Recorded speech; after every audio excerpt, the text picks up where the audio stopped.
Awesome, everyone. Thank you so much for coming. I know it is the last day of Super AI, and there are so many competing events, so many competing parties to go to. So we're very thankful that you have decided to spend your last day of Super AI with us today in this really awesome venue, Sweetly. So shout out to these guys. They've been amazing. Can we give them a round of applause? There are these guys over here. Awesome, fantastic. So I am Alex. I'm the startup market lead for Notion in Asia Pacific. So my whole job is to get more startups to on Notion and partner with all of the VCs, accelerators, and whatnot in this region. And so it's a pleasure to have you join us. Just some housekeeping. As you've noticed that there is no bathroom inside. So the bathrooms, if you want to go to the bathroom, you have to go outside the building, turn right, walk a little bit, and hug the right side until you see the toilet sign. So if you guys need to go to the bathroom, you now know where it is. And a couple other things, exits and fire exits. Obviously go back out the same way that you came in from. That is probably the fastest way out if there is a fire or an emergency. All right, so we're going to kick off now. Obviously this room is more VC-backed founders, operators, and investors, and other people that are building their businesses. We're going to talk about this kind of main core theme of founder-led design, and we're going to kind of get into what that means or how we can interpret this as we go. We're also going to talk about how Randy sees AI and design, which he's been talking about this entire week or this entire day actually. And then we're also going to talk about some practical tips for you guys as founders on how to navigate this and how to kind of almost see design as an edge in your business as you build your products as well. So Randy, thank you very much for having us. Thank you for having me. Yeah. So I asked Randy before this conversation what his favorite drink was, or what is a drink or a preferred drink that you'd like to have as we kickstart this, and you said it in Negronis, so now we're both drinking Negronis. I also asked for water, and you got that, so it's perfect. Yep, we got water as well. Yeah. I'll bring this a bit closer. Actually, Negronis, not too bad, not too bad. So we're going to kick off. So for those of you who do not know about you, how would you explain your career journey as if you were explaining it to your grandma? Okay. Get ready. No, okay. This will be a while. I'll take a drink. I think journey implies that it'll be a while. All right.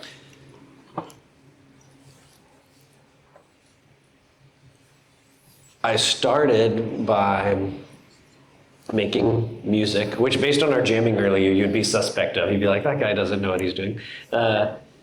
By making music as a hobby, and then creating the visuals to pair with the music, largely from like a marketing reason. Of course, I didn't think about it as marketing then, because who would call it marketing if you're in like a band that's just like not cool, right? But I think sort of music culture, like lots of culture, and today like tech culture and other, business culture, has like visual language associated with it. And I started making what things looked like to pair with what the music sounded like, and also that related to who the audience was, right? Kind of in music you have like scenes, there's sort of an understand vocabulary that sort of says, this is for you, or if you like things like this, you should pay attention to it. And how it communicates with you through one sense or something is reflective of how it communicates with you through another. I also just happened to be doing that at the time when myself and a lot of people like me were figuring how to put stuff on the internet for the first time. And so those things became kind of inseparable. So communicating what things looked like, even just communication at all and putting it online meant you just had to figure out the tools and kind of hack your way through putting stuff on the internet. So I'm very thankful, and that this was sort of the time I was coming into, what would be my practice. okay, you like accelerate for a long time. Basically, in every environment I've been in since then, I've made design at the same time as kind of manipulating technology and trying to make stuff happen on the internet. And so in the early days, it looked more like, let me make a brochure online, essentially. And then it looked like, how can I make that brochure easy to update or change? That starts to feel a little bit like making software instead of just putting stuff on the internet. And then you start to look at, oh, if I can make things easy to change online, maybe I can make them where other people can make them easy to change online, and you can charge money for it. Okay, now it starts to feel like you're really building like a product. Yes. And that really sent me down a path of working on marketplaces. So I would say to my grandmother, we're putting stores on the internet, yeah, or put like the farmers market on the internet or the town square on the internet. And in many chapters of that, it just was getting more advanced, but also different audiences, so different kinds of product, different kinds of customers.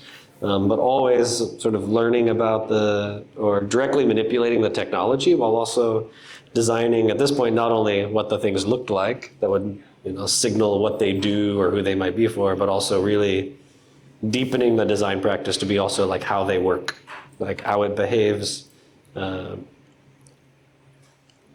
And I will say maybe two important things. I think that ultimately I kind of arrived at an understanding that the design work we do shapes how people think and how they feel, often for the purpose of then shaping their behavior. Like we want people to do something different, and the tools we have to do it change how they perceive information or how they feel about the thing that they're seeing. Yeah. And you did this across a number of companies, Etsy, Grab, now Notion. Of everything that you've kind of now manipulated and or shipped, what's one tiny detail almost kind of nobody had noticed that you're pretty low-key proud of, and why?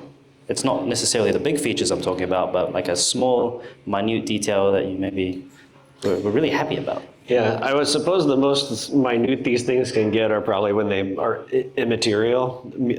I think there's often what I would call like invisible features that are often overlooked. But from a design standpoint, you have you can make a lot of choices that affect how quickly something works, or often designers make choices that slow things down. And I think because we understand the technology and you try to get close to it, you start to appreciate these things. So I would say probably the most small but impactful interventions are actually when we make choices that speed up like front-end performance.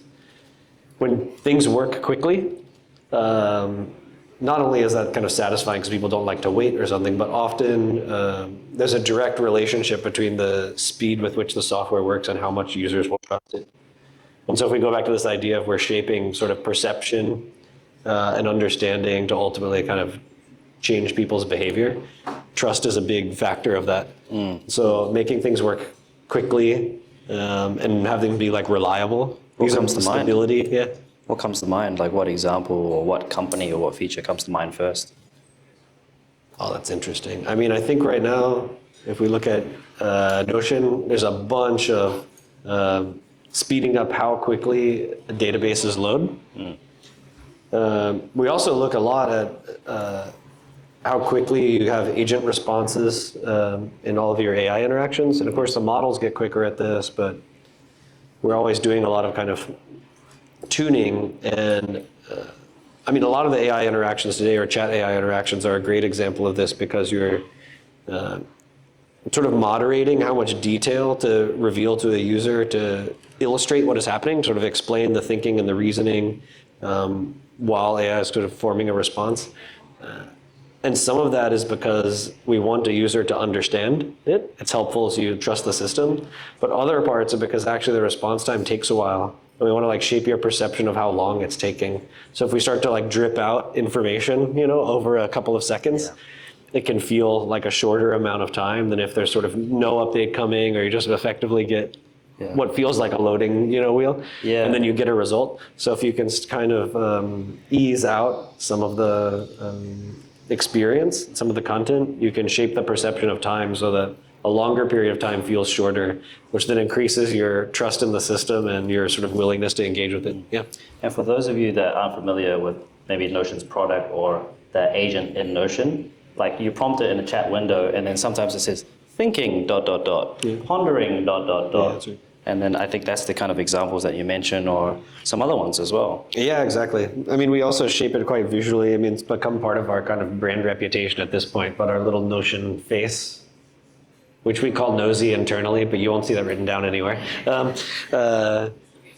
Nosy kind of shifts into other states with these really fluid animations that are kind of,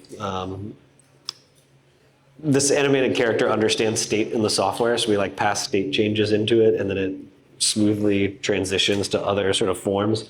And there's a thinking form, a writing form, a searching form, and there's kind of its resting state. And so all of these small little micro interactions and small animations help kind of moderate your experience with the software as well. It's doing something interesting, cute, fun. So people become endeared to it. It's kind of emotional and feels very human, but it plays a functional role as well in like shaping how you perceive those moments. 100%. Yeah. And you've seen in the past kind of a lot of good design comes down to rituals, simple things that you kind of can commit to and just repeat. So for yourself or maybe for your teams that you've operated in the past, what's a ritual that you guys have done across the companies that you've worked for? Yeah, sure. Actually, a ritual that I sort of started a few companies ago, but I've brought to several since, is a thing that we call design lightning. This is largely about really the understanding of what design is doing and what is happening inside the organization. So it's not so much about the craft of design, but it's more about moving design through a complex organization. So what happens in design lighting is just an extremely rapid sharing of what everyone is sort of working on the team. That's why it's called lightning. So you have maybe 20, 25 people all share for like a minute. We like get in a room together, we hit record. I mean, now we do it record. We used to do these in person back in the day. We hit record on a meeting. So we have the video and we, screen share and next. The person describes very quickly. It becomes this funny, like this is the ritual part. It becomes this funny moment that is very playful and kind of silly because it's absurd how fast you're trying to share the stuff. So everybody gathers in a room. We're doing it in a few locations at a time usually. And one person, we call them like, the driver, the person with the deck. So you get this funny thing too, where everybody's saying like, next slide, which seems like impractical and somewhat, frictionful, but it also kind of plays into how fun it is. But what results from this small ritual is every 2 weeks, you have this 30-minute video that's like this highlight reel of how you're pushing the product forward, and it's visual. You have the people who have made the work representing the work themselves, so they're talking about it. Yeah. And it's great when they're video recorded like this because we just, we have a database in Notion that keeps track of all these. Because now I've been doing it for 2 years. So I have 2+ years worth of every 2 weeks, this 30-minute snapshot of everything the team's been pushing forward. And then because it's on video, you can watch it on 1.5 or 2x. So usually I just like... So it's even faster. Yeah, you send a message out to the product team loves it. Because what happens is it's for us to share what design is working on. But what design is working on is largely how we're pushing the product forward. So for 15 minutes every 2 weeks, anyone in the organization can kind of consume this and get a sense of everything the product team is doing. So the consumers of this end up being outside of design. And a lot of people say it's like the most valuable, They're like, oh, this is the most valuable 15 minutes because it's like a status update across like all of the new value we're creating for customers. Yeah. It's almost like you're condensing everything like back in Vine where you had to condense everything to 6-7 minutes. And then now it's just shorts everything. Yeah, it is like that. Yeah. I wanted to switch gears to founder-led design. Okay. And so you've been in the room with a ton of founders from Anthony at Grab, because you were head of design there, to now Akshay, Ivan, and Simon at Notion. So kind of this big idea tonight is founder-led design. What does that actually mean to you when I say that? And what comes to mind for you and what does not? Yeah. Well, I would say,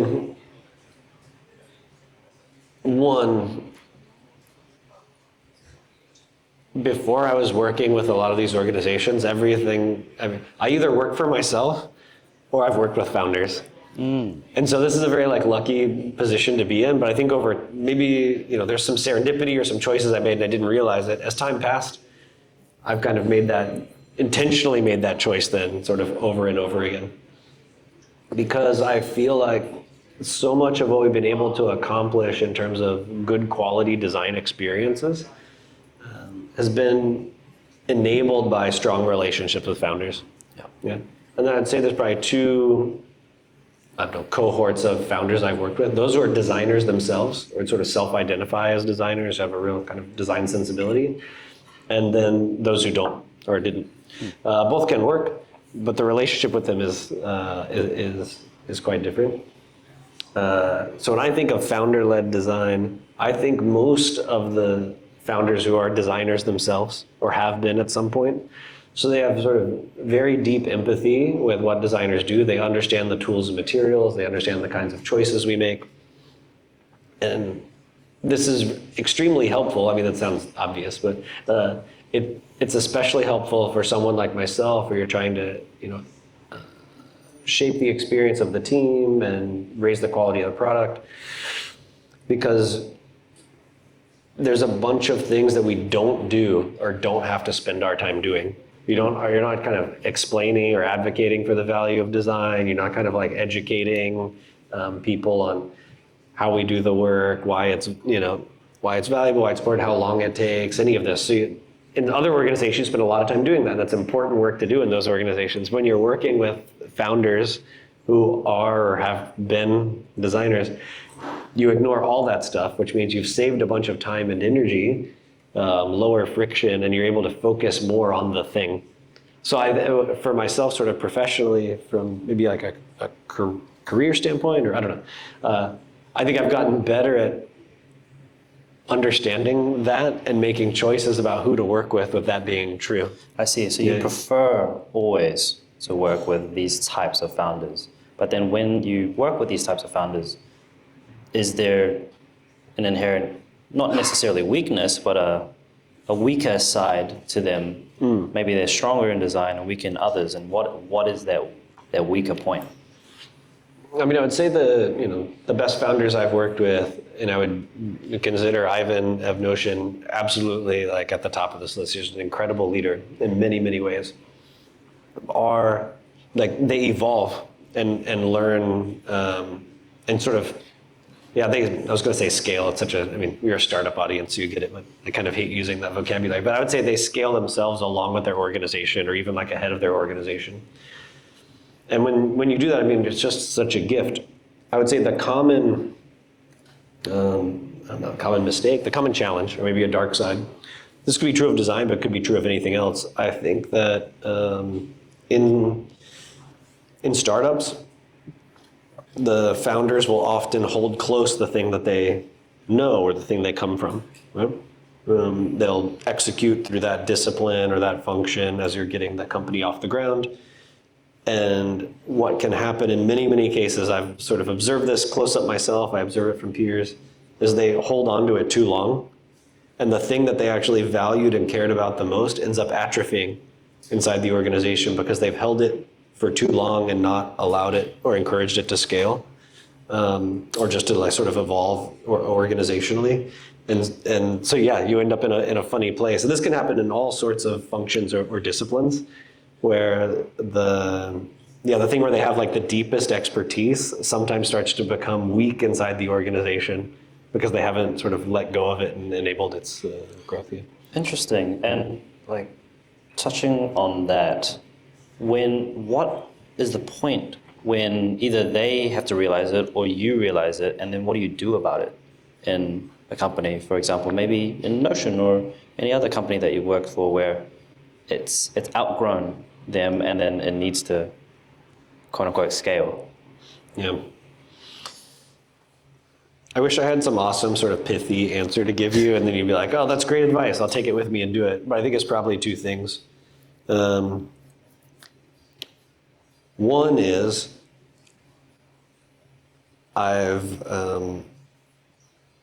avoided that problem by making other choices sort of around us. So much of this is like you zoom up a level and make choices at the broader context to kind of solve the things in it.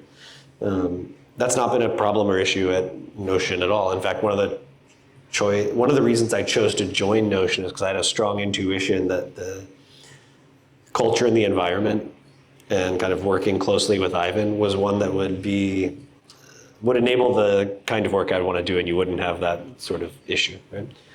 The other, though, is I would say in companies when I have experienced this, the path through was not some, here's some magical way I sort of pitched it or some technique we did in the work we did. I would say it was almost always rooted in strong, trusting relationships with the founders. It's just being like at a very human level, you're like, if we've established trust and rapport with each other and you believe that I have like your best interest and the organization's best interest in mind, then the things that I suggest we do or the things that I ask if we can try doing, there's sort of that default trust is extended to allow them to happen. So it's not like, I don't have some masterful pitch or a deck I can share with you about like, here's how you overcome the problem. I think it was largely a human thing where you say, hey, I think this is really important. Just like, give me a chance, or like, let me try it. If it doesn't work, we'll fix it. Truly, like that, almost at that level, without a bunch of supporting details and documents and all the extra cruft. I just try to interact with anyone at like the most sort of human level possible. Interesting. And like, for example, Ivan's love for the craft of the product and almost like the soul of software is just deeply rooted in Notion now, to the point where some people are like, well, Ivan literally is the product. Sure. But certainly reflective of is both his worldview, what he thinks people deserve in a way, like it's sort of embedded with values around like quality, and also some of he's a very like systematic thinker, and I think that's reflected in the sort of modularity in a way of the product and its kind of configurability. Yeah. And how do you protect that spirit of his when you go to design something? For example, maybe presentation mode that just came out, or any of the other features that you've designed in Notion. Yeah. I think maybe I'll answer about presentation mode in a second in a more specific way. But I think a lot of this comes back at the human level. So rather than how do I give feedback on this particular like design moment to keep it aligned, this happens more at almost team values and intent, or even before that, like hiring and interviewing, right? So it's like we bring people onto the team who are maybe intrinsically motivated in reinforcing those same kinds of values themselves. I see. Right? So when they show up to do the work, it's not like, oh, they've done some work, but it's somehow orthogonal or sort of like off it's sort of off what we would want to do. I think we've hired and sort of cultivated a team with such a default like shared sensibility that the way of showing up, the way of solving the problems is largely in line. Like the team will almost check each other, if this makes sense. Like it's very self-reinforcing at the like almost personality, spirit, taste level. Yeah. I actually felt that when I joined Notion, and one of the first times I actually flew, because I'm based in New Zealand, and I flew over to Sydney for an event, and I remember Sophie like really stressing over the placement of the rugs. The placement of the rugs, the placements of like the trees or the plants at this event, and I'm like, wow, this is the same like level of detail and care. Same thing with like the hats as well. Same level of care as the leadership team. And I was like, oh crap, I better do the same. I'm going to switch over to I guess a big meaty topic and the elephant in the room, which is AI. Obviously, like we got Figma design, we got Claude design, we've got a bunch of design tools now that can get spit out using AI. You've said now that AI makes features basically free, with loads of software now kind of turning generic. So in a, I guess, founder-led design world, does AI make founders' personal tastes more valuable, or does it kind of flatten everyone into the same like product level? No, I don't think it flattens everything into the same. I mean, in particular, founder or not, but let's use the founder as an example. Like the founder's taste, and I don't mean my taste in a sort of flippant way. I mean it in a more like deeply human way. At this point, the models have gotten quite good. I think if you codify and make legible for the models how you wish for things to be, they're actually quite good at following that. So what I mean, it's funny because it's not unlike what we would do in design, even outside the context of software or other things. 2 decades ago, you write down what you think is important and good. You provide examples of what you think is important and good. In software context, you also have, components, and those things are described. You might describe them in software, you might have them in Figma, you could do both, all valid approaches. But you have, some values and principles that explain your choices and what you think are important. For us, those are written down in a Notion document, they're just saved in Notion. These are guidelines and standards, branding and communication has done this stuff for a long, long time. Standards manuals, guidelines. But all of that prose, all of that information becomes context for the models, for these tools to arrive the outcome you'd like them to have. So you'd encourage them to use it, but codify it with a document that they've written up previously just to specify exactly what their design choice is. Okay, yeah, this is a good sort of clarification. So maybe to connect the dot to your question then, it's like you have to codify your organization's approach, your designs, like your assets and resources, your values, your voice and tone for you. That's what makes it not all end up the same, right? If you just kind of blindly prompt Claude Design, let's say, to achieve some particular outcome with some kind of unspecific inputs, you'll get a quite magical result very quickly that can feel satisfying on the surface. But the alignment of that with what your organization intends to do is likely to be quite far off. But how do you actually codify it? Like, say there's some non-designer founders in the room, maybe some more technical founders. Like, how can they actually codify this? Like, what does that actually mean practically? Okay. In a simple way, I'd say you make artifacts that reflect what you think is important and how you would like things to be. So then, this is probably a lot of prose that describes how you make decisions, some principles around design. Maybe there's attributes of simplicity and usability in these things. It's fine. You probably have some assets that reflect what things look like or how they behave. So you might have interface elements. A lot of people would call this like a design system today, right? You have many bits and parts and pieces that you use to construct an interface. There's also a lot of behaviors behind those things, how those things behave when they change state and what the interactions are like for users. You can also just point them to your code base and say, see, like this. If you like the way your product is today and some designers and engineers have worked on it, it's probably the best context. You could say, do the next thing more like this thing. And I know that sounds kind of like dumb and simple, but that is the sort of appropriate context. Yeah. Fair.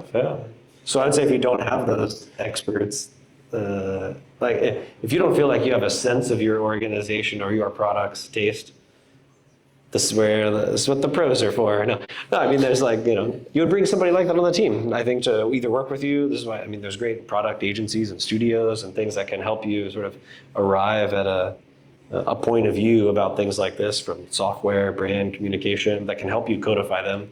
And I think anybody who's doing sort of appropriate work today, like good value work in that context, is creating assets and output that are for humans and agents at the same time. You have to sort of imagine the sort of consumers and audience of these artifacts and these guidelines just as much being the models as they are like humans in the company. Yeah. And say you haven't found your taste yet and you're just trying to build that craft muscle, I guess. You've kind of described craft as skill plus practice plus judgment. Yeah. So what part do you need to kind of do well in this equation as someone that's just starting out? You do all of them well, or do you focus? Yeah, this is important. Okay, so these from my view, these three aspects of craft. There's skill, which is the ability to make the thing, right? And each of these have, I don't know, a gradation of experience levels with them or something, right? So there's skill, and you can have a little bit, you can have none, you can have a little bit, you can have a lot. Right? Then there is like the practice. What I mean by the practice is sort of the ritual or the repetitive exercise of doing the thing. If we use like, I don't know, like throwing pottery or something as a very physical sort of metaphor for this, you can understand it. The skill would be the sort of, I have the knowledge of how the thing works, and I sort of have some tacit experience with, I put the clay on the wheel, and I hit the thing on my pedal, and it starts spinning around, and I put my hands on it or something, right? I'm like developing some skills of the technique of how it works. But you only get good at that skill by having a practice and a ritual by which you do it over and over and over again. Yeah? And this part is so important, and maybe it's the most important part, is to actually do the stuff a bunch. Yeah? So you do the thing over and over again, your skills develop. And the third part is the judgment or the taste, which is to recognize what you believe is good, what you believe you are trying to achieve, and recognize the distance between what you make or can make and what you would like to make. Yeah? And then to apply the skills through the rituals to get the thing from where it is to where you'd like it to be. All of this has to come together when things are well crafted. And the only way is just to do it over and over and over again. Now, some people have maybe some innate talent, and they like move through that very quickly. Others, maybe it takes much longer, and this is where maybe the combination of like, is it teachable or not? Like, it for sure is teachable, and people can get much, much better. Also, some people are maybe, starting closer to the finish line because, I don't know, DNA or, the power of God, I'm not sure. Yeah. And in the judgment side of things, like at what point is it like productive judgment, like this is crap, I need to get better at this, versus like straight delusion where you just think all of your work is amazing, is good, and you do the repeating, like you do the thing, you practice, but then you just always think it's good. Okay. I would think almost anyone who is thinking that their work is good very often are wrong. They've got, that I would say, like, run, if this is your founder and you like run for the hills, no, it's gotta be the most revolutionary product. Yeah. The improvement comes from recognizing the gap, like understanding that there's a gap and then that it can be better. I think that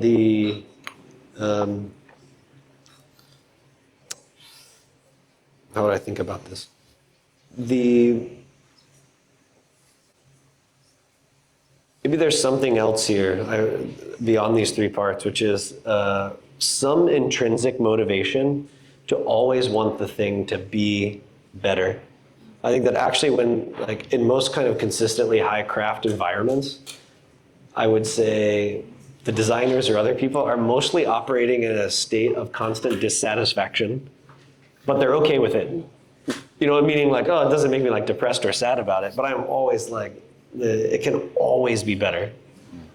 Always, And we're like, that's the joy of it. I mean, in some way, that's the work. Yeah. You get to like wake up tomorrow and do something else again to try to like push it even further. Yeah, it's the grind. And the intrinsic motivation part, I think, comes in two things. One, we believe that, maybe it's three. One is that we believe people deserve nice things. It's a kind of like humanist view. Like I think it's a gift to others to make things very well.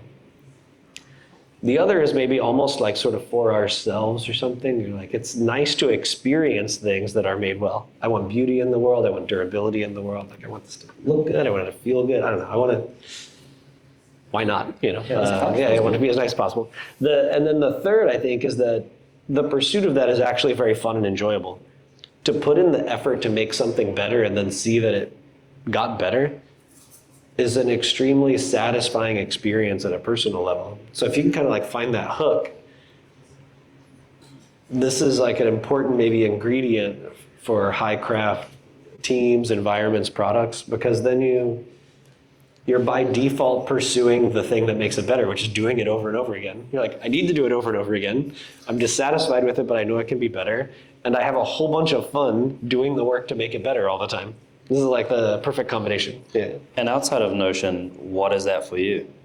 That pursuit? Well, I mean, this is maybe like the designer's curse or something. It feels like it's like everything all the time. You know, I turn it off and on, but the embarrassing versions of it are like you come to Singapore for a week of awesome events with your team and the community. You go into your hotel room, and then I unpack my bag, and I have to like, basically I'm just describing like OCD probably, but you're like, the clothes have to be unpacked in a certain order and hang on the hangers the right way, and the colors go in a certain order, and then you take each of the toiletries out and you place them on the counter, and there should be some relationship between where they're placed spatially on the surface and also the height of the objects. Yeah. And you arrange them all, and then you kind of look at it and you're like, that was satisfying. Yeah. And are you like a person to take out all your stuff and then like iron them before you hang? It's a great question. It's funny when I think about that. There's almost like an agent metaphor in here. So my version of this week, because I was busy, is you take it all out, and then actually the things that need ironing, you call for laundry service. So you get some help. Yeah, I take them out and it's teamwork. Them. But the way my brain actually, this is quite silly, but I don't know, maybe this is helpful. I don't always do that the same way, and as part as I kind of try to run through almost like I'm not actively thinking about it when I'm doing it, but now I'm thinking about it to describe it to you. It's kind of a quick like operational analysis. It's like, do I want to do that each time? Like, how does it fit my time? Like, do I have the time right now? Do I have 30 minutes to iron everything? Or do I have like 5 minutes? I can't get everything done, so I'll almost like opt into the other mode, which is like each time I'll have this cycle of, Then you think about how long does it take the iron to heat up. You don't want that ugly ironing board out in the room the whole time. So you're like, if you can get that all in one pass and get the ugly work done and then put the stuff back away. I don't know. I find it satisfying to iron stuff. Yeah. There you go. Yeah. Sometimes that's literally just me though. Sometimes the process is rewarding. Yeah. All right. We got a few more minutes, and then we're gonna kind of leave it for Q&A for a bunch of questions from the audience. So. We're going to go into kind of Act 3, which is kind of the practical stuff that we can do and also the close. Okay. But for someone, I guess for founders here, that's maybe early, maybe not a designer, and building a startup or a product right now, how do they even figure out what their own design footprint is and lean onto it as much as possible? Yeah, this is a very interesting question. I think that I'm trying to think about a very practical, like startup version of this too. Yeah. I think that when we think about developing even kind of taste and judgment and recognizing what things might be good or not good, looking to external examples that we believe are good is really helpful. That would be the general thing. We're going to like identify one or two external things as a reference point, and you like start there and anchor on them. The risk would be, and I think the natural thing that a lot of people would do, is they would reach to something that's familiar and close. So you're like, I'm building a product like this, and I think this other maybe semi-competitive product, there's the one the other startup down the hallway is doing, I think they're doing a good job. You find something nearby, and that becomes the reference point. And I think this is the mistake. I would encourage actually to sort of mine history or other disciplines and look for reference points that are further afield, but that you think are good. Not asking people. Just use your own whatever, right? You're like, man, when I put on these sneakers or I go to this building, whatever, I feel really good about it. I like that place. I like this restaurant. They do a really good job. It's this hot pot place. It's a fancy, fine dining experience, whatever it might be. I like that. Use that thing as the reference point or the metaphor. You're like, how does Why do I like it? How does that thing work? Is it about what it looks like? Is it about how it feels? Is it about how the people treated me when I arrived there? Is it because it felt to me like it was low cost but good quality? Yeah. You're starting to find all these attributes that are representative of the values, the unique values that are important to you that you see in the world. Yes. You could recognize those things and write them down. Then forget the fancy restaurant. Now you've got your guidelines that have kind of allowed you to externalize your thinking and feeling about these things, and then use those to help you make decisions inside the organization. So I'm describing this in some ways that are maybe well described by language, but you can also have things that are more visual or material, right? And I think it's perfectly reasonable, especially early in a company, people maybe get too strategic about some aspects of brand, which is important later. But I think early on, if you're like, I kind of like the way that looks, or I'm into this color, I think that's perfectly sufficient as you're getting these off the ground. This is like, it resonates with me, I'm proud of it, I feel like I can own it, and you commit to that. And I think the consistency around that, you start to, the language you use is what's your footprint. You're starting to collect artifacts that represent how you believe things should be or what you think is good.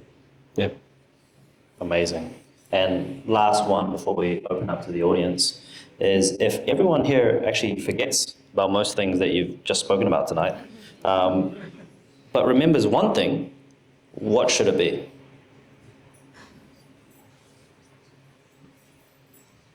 Check out Notion AI. Okay. Shameless plug. Yeah,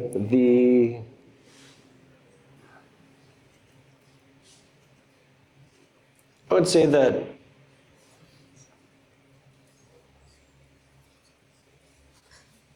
design is very, opinionated point of view, but I'd like for you to take this opinion with you. Design in its best form is ultimately about helping other people. And it can be easy to kind of get in trappings or narrow lanes of design, because a lot of what we think of it has to do with the aesthetics of it. There's a lot of like vocabulary, a lot of it's the look, it's the feel, and these are true. It's not that those are not important, but those things by themselves don't mean all that much. But making choices about all those things, how things look and behave and feel and what they're made of, in the service of doing something kind for other people, imbues like all of those decisions with far more like meaning and purpose at a personal level, but also at a business level, or even like at a cultural or societal level. And so, even though I'm a strong advocate for getting all those details right in the silly ways I described, I think that what is even more important than that is a choice that makes for a better outcome for the person on the other side. And I think that, nice typeface or ugly typeface, fancy material or modest material, innovative interactions or just copying something that exists out in the world. If the end result is one that's better for the person you're trying to serve, then you're like 90% of the way there. Great. Yeah. Amazing. I'm going to let the audience now ask some questions. I have this mic, I'm going to start talking. And yeah, Isaac's going to pass this around to everyone, so please just raise your hand if you have the first questions. All right, we've got one right here. Thanks so much, Randy. That was such an interesting talk.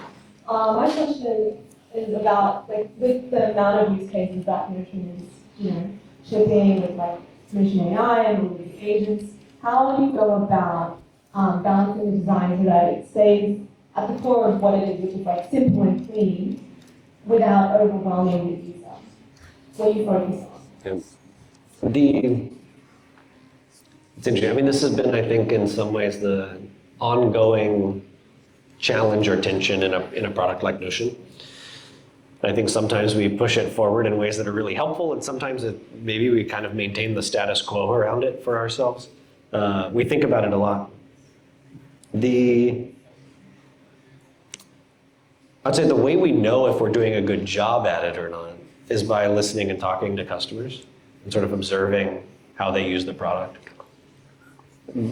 Because of the nature of our product as a tool that is both highly flexible and configurable to sort of a bunch of use cases, we can't really imagine all the use cases ourselves. So we have to kind of design at the system level, this kind of modularity and things like this, and make some assumptions about what things are important to have on the surface and frequently and easily, and what things are appropriate to sort of be deeper in the system.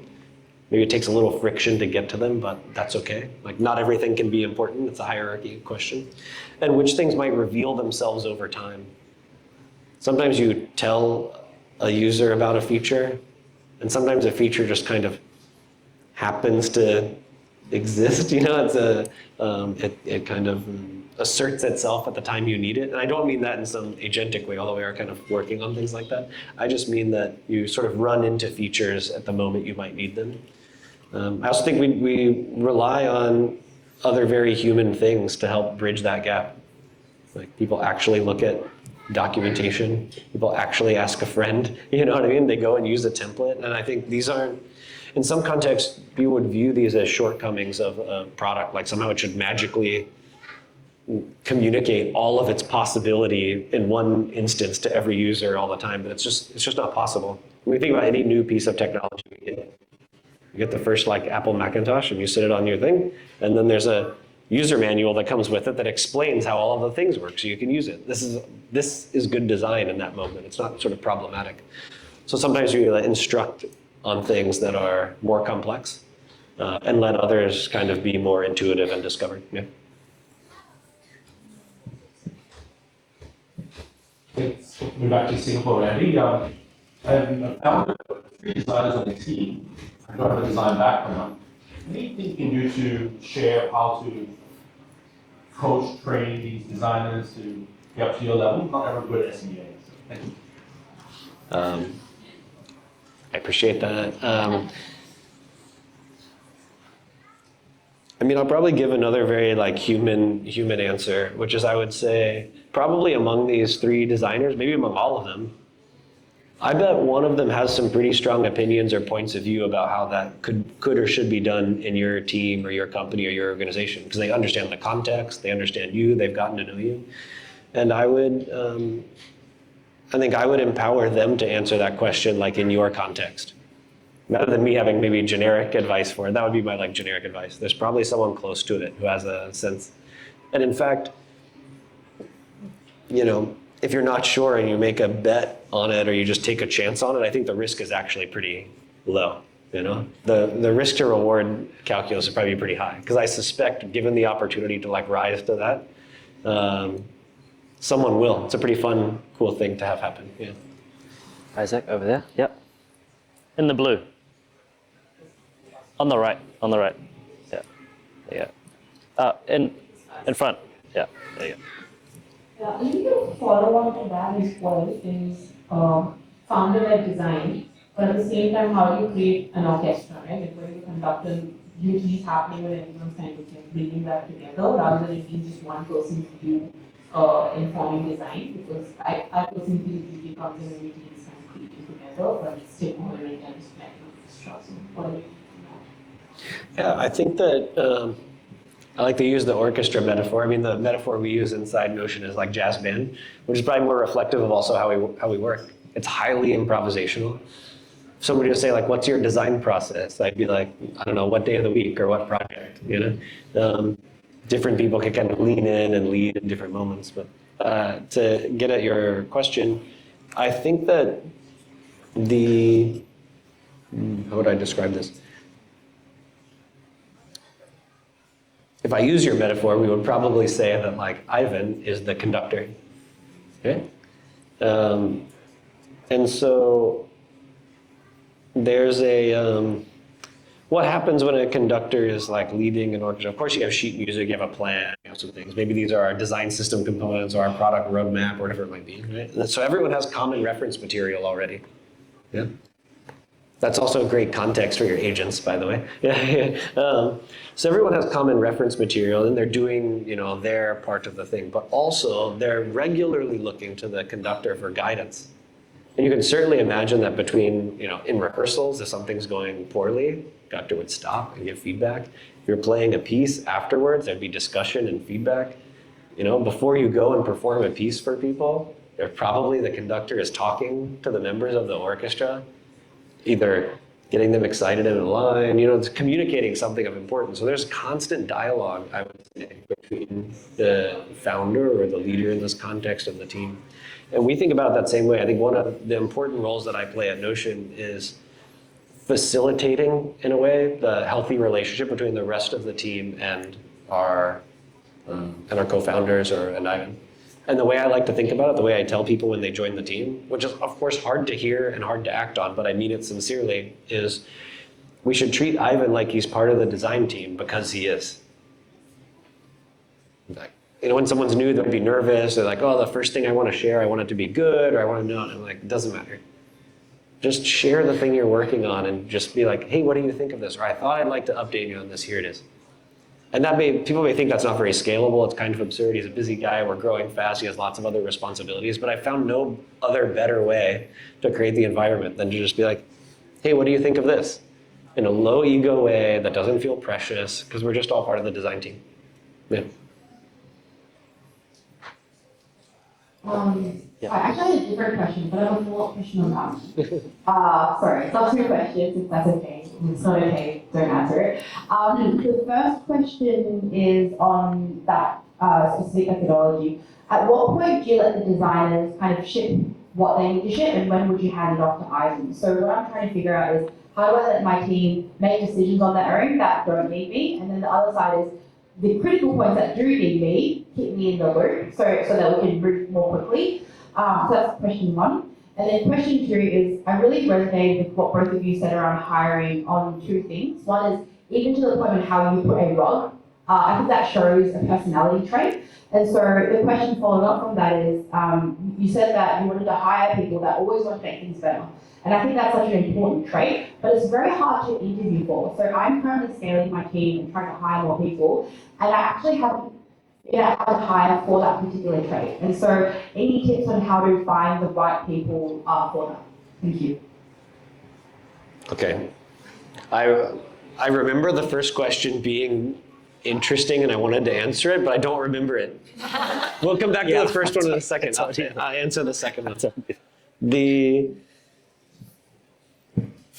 This trait of being maybe intrinsically motivated or just improving things, how would I say? Okay, when we interview designers, so I can speak, maybe directly to how we look at evaluating design.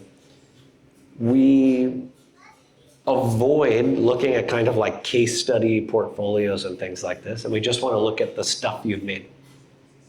This has some disadvantage to early career people, so we have to adapt this because maybe they haven't made or shipped much, to be fair. But overall, I'd want URLs to things I can actually look at and use. I want to send me a link to the App Store so I can download it and use it. I want to see the things itself so I can experience the product. We'll learn about the context and the thinking and all that stuff through dialogue later, but I want to see the stuff. When we're usually talking to people and they have an ability to easily share the stuff, sometimes even things that are in progress, I will ask a question. So again, these aren't prepared, so that's one of the important things. We're just having a conversation. I'll say, what's something you're working on right now, you've worked on recently, where you're like, I'm just not really happy with how it turned out, but I have an idea about how we're gonna make it better. Just share that with me and let's talk about it. And that's the moment right there. I mean, in fact, people who are comfortable doing that is already a huge signal. But if they're so kind of precious about the work or don't understand maybe by default that this continuous improvement is important, they will try to find the non-answer around it, and just show you another polished up perfect thing that they're proud of that they would stick in their portfolio.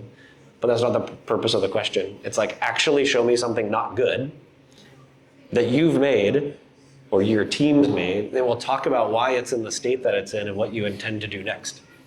It's great. Yeah. Do you say it's not good? Do you say, oh, can you show me something that's not good? Or can you show me something recently that you've done? No, I'd say something that's not good, or where you're not happy with the state it's in, or something that didn't go the way you planned. Let's talk about why. Yeah. And the thing is, we're quite particular, in the way people show up, who we interview, and I think that people who are successful in sort of our evaluation process are also just extremely comfortable with the tools, extremely comfortable with the material in front of them, that if we ask a question like that, they're usually Yeah, let me see if I can click, click, click. Da, da, da. Oh, I found the thing because all the materials are close at hand. They're like constant makers. They're organized enough that they can kind of find stuff. So they're not pulling from like the prepared 3 case study projects. They're like, oh yeah, I actually have this thing here. Let me go open up this like GitHub. I think I did this thing a few years ago. Like, let me find. And that is a strong indicator that they're kind of like in love with making software in a way. Yeah. What was your first question? Yeah, it was the. The first question is how do you empower your team Yeah. to ship things quickly when you don't come along? So Yeah. the break-off, I guess, between them restricting themselves versus you needing to improve something. Yeah, I'll repeat it back. So the question is really around how do you empower the team to sort of directly ship things themselves versus like seeking approval or. I mean, there's a little bit of intuition here, but I think one of the simple guidelines is not going to be new to many of you. You've probably heard this before. Is basically like, is this decision sort of a one-way door or a two-way door? I mean, like if I make the decision, can I reverse it easily? And that's maybe some quick like risk analysis or something.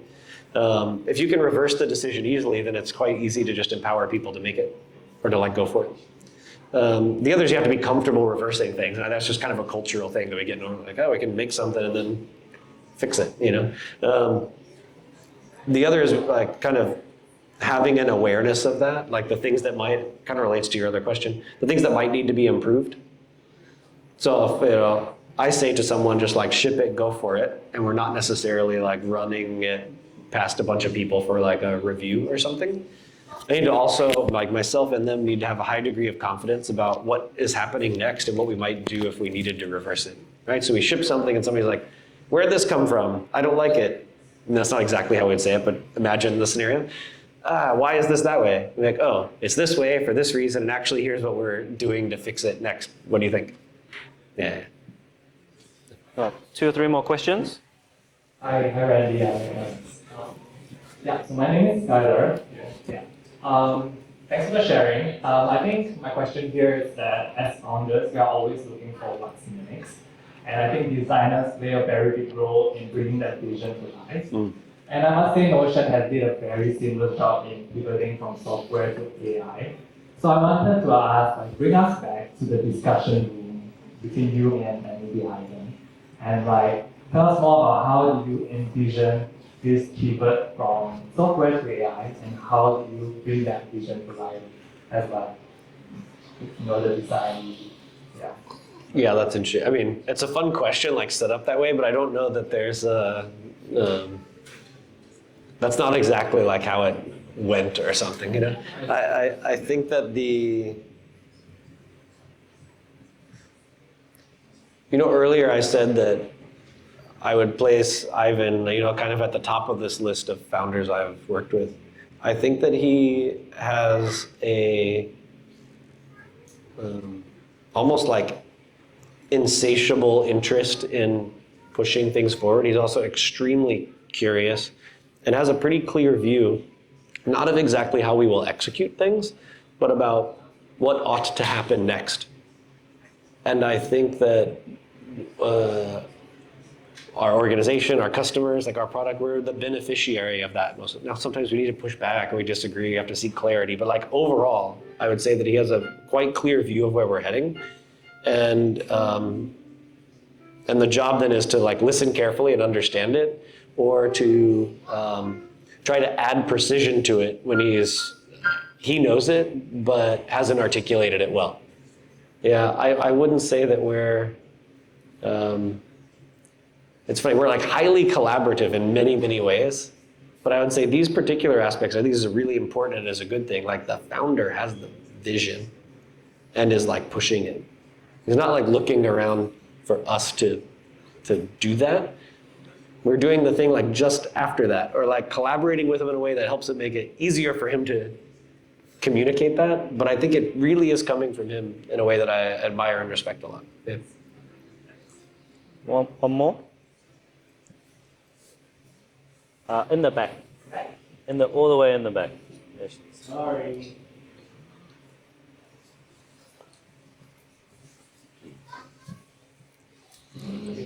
So Ivan in one of his interviews mentioned that the company is a religion. You have lived with him. We are a young company. How do we go about creating a religion for existence? I mean, it's funny. That's good. I mean, I like that everyone laughed, but I think also like, okay, here would be my very specific guidance for you. Open Notion. No, open Notion agent and say, like, I want my company culture to be received and felt like with the maybe like fervor and commitment and passion like people have for religion. Use references from religious studies, best practices from religion in different cultures around the world, and give me specific guidance about the first things I can do to start to establish that culture inside my company. And I have a strong degree of confidence that like you will get a very satisfactory answer for the first things you should do. Yeah. It's rich, I mean, it's rituals, it's symbolism, right? It's myth and storytelling. Like these kind of attributes exist across across religion, across cult, across brand. And I think you would, do each one of those pieces and then repeat them over and over again. And that's kind of where it comes from. Yeah. Great. Do you recall any myth that I was told you? Oh, that's interesting.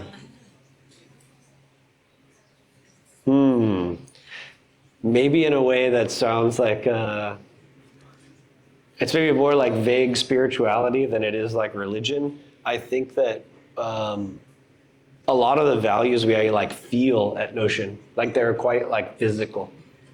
The way our offices and environments work, even like our Notion like chore jackets I make, like the attention to quality and detail, a sense of like timelessness, a kind of cohesion around things are done, an investment in quality you like really feel in our environment. So it's less said, although we sometimes talk about these, but you really like feel it.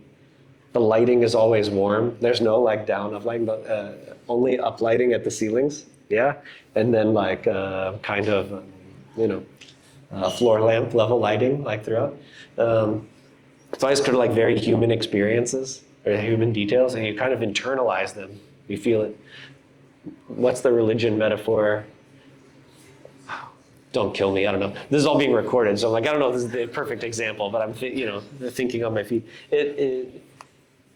I think this is more like the feeling you have if you go in a cathedral than the thoughts you have if you like read the Bible. You see what I mean? It's much more like sensed and felt, than it is like, described or something. Yeah. All right, I think that is the end of the audience Q&A. You guys will, obviously, we have this place until I think 9, so you have a chance to maybe corner him in a corner and ask him a bunch of questions. Wow, thank you. There's I think some food left. There are some extra drink tokens if you can find out who has it. And thank you all very much for sticking around, asking some great questions, and being in this awesome establishment with Sweely Papi. So another round of applause for Sweely, please. Okay. And a big round of applause for Randy as well.